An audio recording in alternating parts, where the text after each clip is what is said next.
Welcome back to the MaltMiller YouTube channel. Today we are back with our old friend, the FermZilla.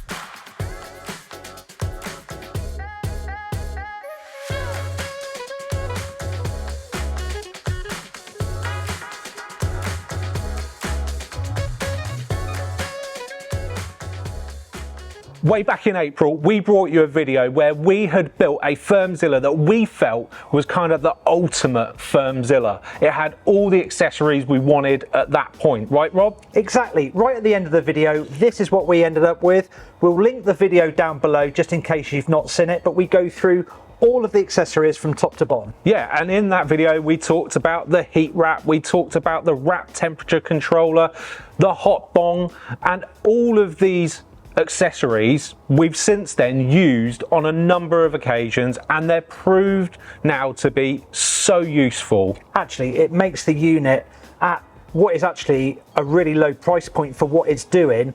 It makes the unit so easy to use, so configurable. The beer styles that you can produce with this are endless. It's just a great bit of kit. It is.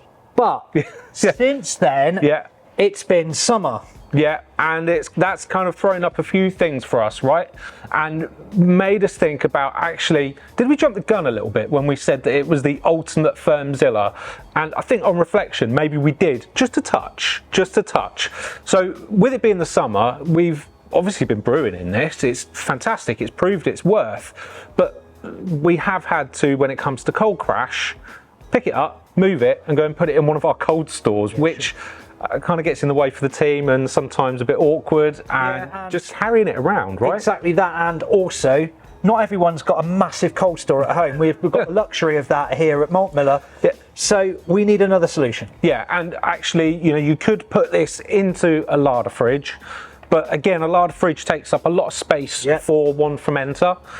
So what we want to talk about first and foremost is how we can get our very faithful FermZilla here working with a glycol chiller. Let's talk about how we can get our FermZilla hooked up to glycol then, Rob, because that for me is the gold standard which we need to shoot for. Actually, installing these is no problem at all. Both the lids that come with the FermZilla and with our hot bong kit, they have blanks so that we're able to really easily drill them out using actually one of these stepped drill bits. Yeah, which we sell. Yeah, we do, and they're dead simple to use. We're not going to film us actually drilling it. In fact, he's got an ancient video on his website where he actually shows him drilling out the holes. It's super simple. Or there's another option, because we actually sell the lid that's already got the holes actually pre-drilled, and there is big advantages in purchasing that extra lid, because you never know, you might want to use your original FermZilla lid without the chilling coil. Yeah, or a thermal well. Yeah. And actually, just in case you make a mistake, because you know it can happen when you're drilling something like that out. Yeah. Grabbing an extra lid, it's just a good thing to have on hand, right? Absolutely. Then to actually get the working parts of our chilling system set up and running, we've got two products, right? So we've got the 60 centimeter thermal well, which is made out of 5/16 8mm tubing, and 8mm stainless steel tubing. Yeah, 8mm stainless steel tubing, hollow at the tip there so that you can insert a temperature probe, and relatively wide as well, so a lot of temperature probes will fit down there. Yeah, it will, including the one on the Grainfather GCA kit. Yeah, and we've tried that. And we've tried it, and the one that ships with the Ice Master G20 temperature probe straight down there. Yeah, and then that comes with a compression fitting that just little threaded bolt and a dual-type fitting that you can insert the whole temperature thermal well through into the lid, down into your wort or beer in your fermenter, and that's super simple to fit on as well. Absolutely. Then the other item that we need is the thing that's got me rather excited, which we've just had into us, and that is the temp twister, right? So it's a really robust, high quality stainless steel chilling coil that, again, you can hook up to a glycol chiller, pump your glycol through it, Bob's your uncle, you've got cold side temperature control. One of the really important things about this is actually it can be fitted into practically any vessel. It comes with the Duo-type bulkhead fitting. Yep. So that can be fitted into practically any vessel there is. Yeah. And again, exactly the same setup as with the thermal well. You push the bulkhead fitting through the tubing, or rather the tubing through the bulkhead fitting. Yeah. You've got a back nut that then tightens up. That gives you your compression so you can maintain pressure. And the really nice thing about this is that it is 3/8 tubing. So the John Guest and Duo-type made for 3/8, just simple push fit. So once you're connecting your glycol lines up, it's an absolute piece of cake. Well, and actually that gives you a load of options to kind of fashion some kind of quick disconnect on there. You can use push fit, you can use barbs. There's loads of different ways of being able to configure it. You can have elbows on there so that it's coming out at the right angle, so it's not getting in the way of maybe if you've got a hot bong set up on your FermZilla. So actually, that's super simple. So I think what we should do now, Rob, is get these fitted into our lid and installed on our FermZilla so that the next stage of creating our ultimate FermZilla is done. So, well, that was really straightforward, getting all of the accessories fitted into that pre-drilled lid, Rob. I don't know about you, I've drilled lids before, but that just makes it so much simpler. yeah, it does. And if you don't drill with the original lid that came with it, you've still got that if you don't want to use a temp twister. I just think it's advantageous just to have that pre-drilled lid. Makes it so easy. Yeah, so now we need to fit this into our FermZilla, right? And what I love about this lid is that actually it's kind of means that it's the temp twister is kind of on an angle going in. So you may have noticed that we haven't submerged the thermal well fully. That's because actually trying to get the thermal well and the temp twister in, because they're on opposite angles at the same time, is actually impossible. It just won't work. So once that's in, we can then slide the thermal well down to whatever depth we choose. You know, I think trying to get it somewhere so that it's nice and in the middle of the wort as much as possible is going to be beneficial. Then we can put the lid on. Yeah, James, except we can't, can we? Because we've got this situation. So how I try and do it, it's not going to work. And actually, the really interesting thing about both this combination of products is it's designed to be used with a whole range of products. Okay, so it's like a universal fit.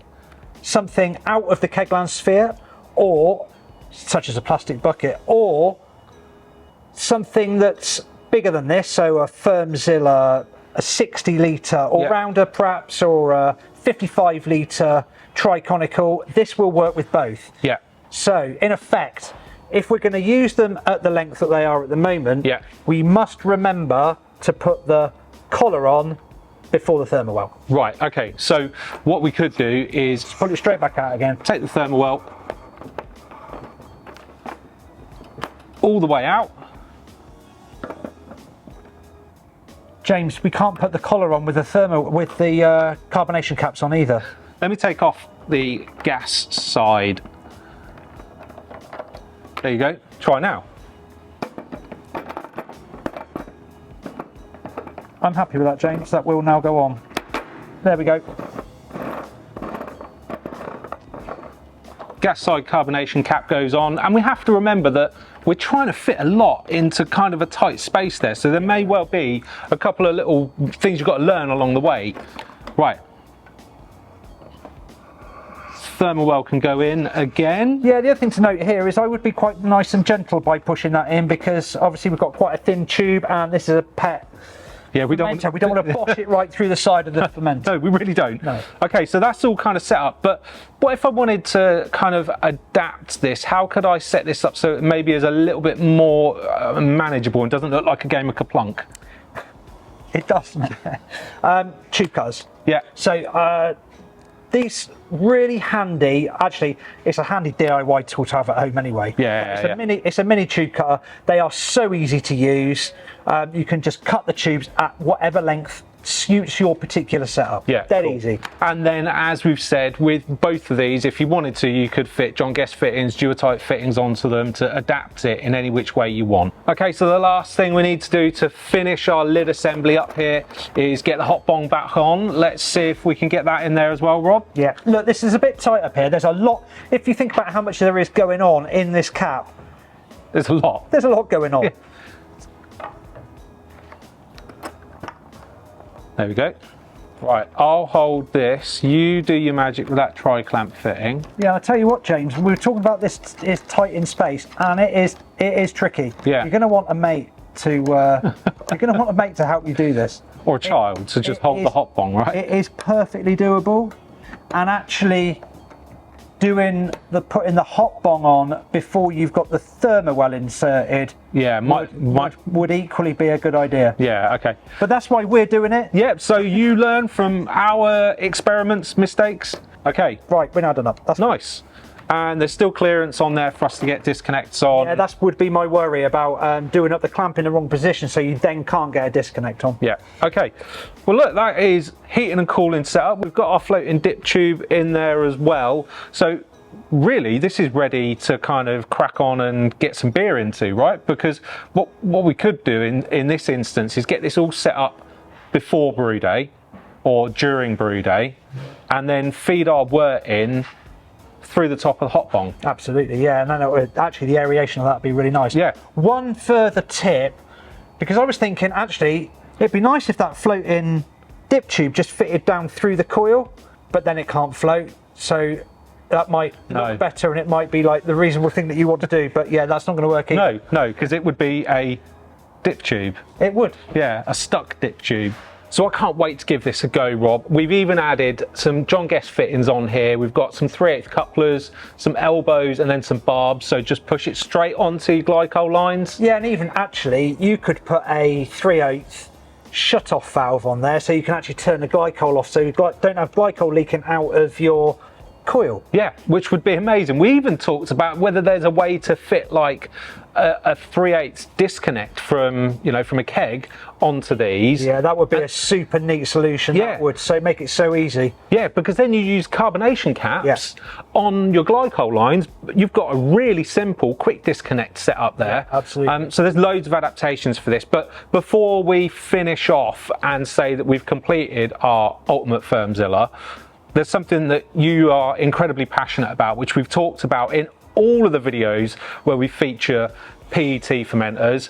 What is it, Rob? We've got to keep them dark. It's great that we can see through them. I wish that they were amber and not see-through, but they're not. They're crystal clear. We need to keep them dark. Yeah, although I get quite addicted to watching the yeast go round. I've talked about that a number of times. But we now have a solution that's better than a cardboard box. Definitely. We've got a jacket. And actually, this isn't just any old jacket. No. It's proper. It's designed specifically for the job. So it fits the 27 litre triconical, but it also fits the larger all-rounder. Yeah, the 60 litre one, right? Exactly, yeah. It's zipped. It's super thick. It's got that foil type insulation in it. It's like really well made bit of kit. Yeah, and it's got a nice cutout at the top for your kind of head unit that you've got on whatever you need, so that you can get access to everything. Completely unzips, so it's nice and easy to get on. Yeah. Whoa there. Yeah, I like that. It's even got that little drawstring at the bottom, Yeah. which makes it just, that little bit neater. Let's get that zip done up. So we're looking at keeping heat in, Yeah. or keeping cold in, Yeah. and keeping light out, which actually completely and utterly finishes this unit for me. That is absolutely perfect. Oh, well, hold your horses, cowboy. Okay, you say that this finishes the unit. There's a couple of other accessories that I think we've not talked about in this video that we need to, which takes this even to that next level. Come on then. All right, you wait there. I've got a couple more things up my sleeve for this, Rob, to really turn this into my ultimate dream fermenter, my dream FermZilla. What is that? To cut the tubes off so it looks really nice and neat? Well, I think if this was at home, I would absolutely be doing that, right? Purely because I want it neat and tidy, but also I kind of see some benefit of having them up and kind of out of the way. Yeah. Because then you've got potentially like more fittings, and you'd have your cable for your thermometer and temperature controller kind of down at this height. So Look better though, wouldn't it? it would look nice, it would look nice. But that's not what I want to talk about. The things I want to talk about are how we make this into a real uni tank, and that means pressure. So the first thing, we've talked about it before, that is the integrated pressure gauge and spunding valve that we've talked about, we've used, we've had it on this tank, on other tanks, and it does a really good job. You just dial in the pressure that you want, pop it onto the gas post, job done. But actually, Rob, we've just had this one into us, which is the blow tie, and it works in exactly the same way. But my old eyes, actually, I quite like the really big pressure gauge on this. Yeah, and actually that one came out first before the before the original small one. But yeah, I mean, we just haven't stocked that one before. We've now got it, so you've got a choice basically. Yeah. And if it were me, like I said, my eyes aren't getting any younger, pretty much like the rest of me. This one can just fit straight onto the gas post. You've got a really nice big gauge where you can see the pressure that you are dialing in to your tank during fermentation. I must say, it is slightly easier to read that whacking great big gauge than it is the little one on the other device. Yeah.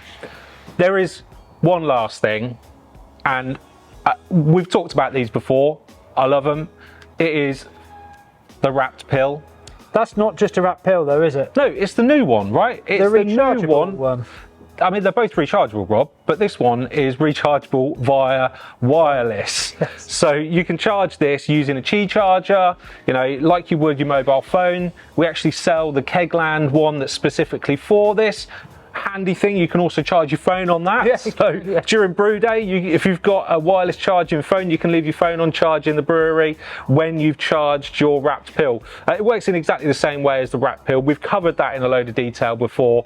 We've got an extensive video, actually one of our FermZilla videos, where we cover how to set these up, because it can be a little bit complicated, but once it's up and running, such a nice device. Chuck it in there, get all those temperature readings. Just to be able to track fermentation, it's just absolutely awesome. Yeah, and you can set profiles as well. So if you've got it hooked up to the Kegland's temperature controller, which we were talking about earlier, you can connect this to that all via the RAPT portal. You can have a fermentation profile, so when you hit like a certain point in your fermentation, it will turn on the heating so that you can ramp your temperature, or it will set it to cool, depending on your system and setup. Just a really nice, handy little device. I can't believe how far these floating hydrometer and temperature gauges have come forward. Yeah. You know, from just a simple Bluetooth device, and now we've got all of that functionality with the single device. Absolutely amazing. So Rob, this little bundle here is my dream FermZilla. So Christmas presents then, James? Yeah, actually, if anybody would like to send me a Christmas present, some store credit, so I could get myself one of these, that would be much appreciated. Only joking, I don't accept bribes. But I think that this just represents the absolute top end of functionality for the FermZilla. And you know, we've tried a couple of these things out with different setups, and we know for a fact that this will work with the Grainfather GCA kit. Yep. So the temperature probe will fit through here. We can then hook up our glycol lines. You've then got the wireless controller that comes with that. The RAPT pill actually also works within Grainfather's software now. That means that, you know, you also get that little heat pad, which we've tried on the FermZilla, and it's absolutely fine. So we could have temperature control if you are somebody that's already got one of the Grainfather glycol chillers, like the GC2 or the GC4. Yeah. And also, if you want a more simple setup where actually this whole lot does go in a fridge, that ThermoWow will take the probe on an Inkbird. Yeah, so if you've got a larder fridge, job done. Yeah. Now, it's important to note as well that we've also tried this out with Kegland's Ice Master glycol chiller, and again, it works absolutely brilliantly. That means you can also deploy the Kegland heat wrap, which is perfectly designed for these fermenters and would fit really nicely underneath the jacket, and then you've got that all-in-one heat and cooling solution. Yeah, it's just such a smart setup. I can't wait to figure out how I'm gonna get myself one of these. James, so the last video was, well, I don't know, 6 months ago or so.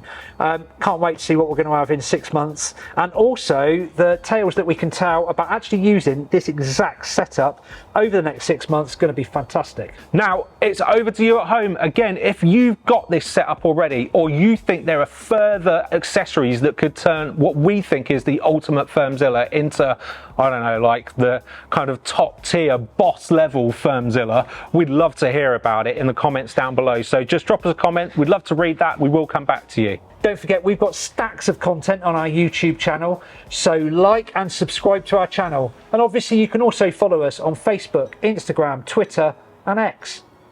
They're the same thing. You mean yeah. TikTok? I mean TikTok.